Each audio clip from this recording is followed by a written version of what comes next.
tumekusanyika tukimshukuru Mungu kwa mwaka wa jubilei.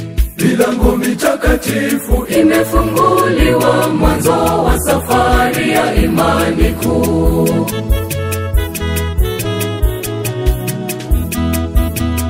Tunashika kama nyota za angani, tumaini latulinda dakika ya zamani. Kwa sala tunasonga huku sifa tukiimba, mahujaji wa Bwana sisi twapokea imani. Tumaini ni mwana nanga yetu ni Kristo, pamoja tunasali tukisimama kwa imani. Tumaini ni mwana nanga yetu ni Kristo, pamoja tunasali tukisimama kwa imani.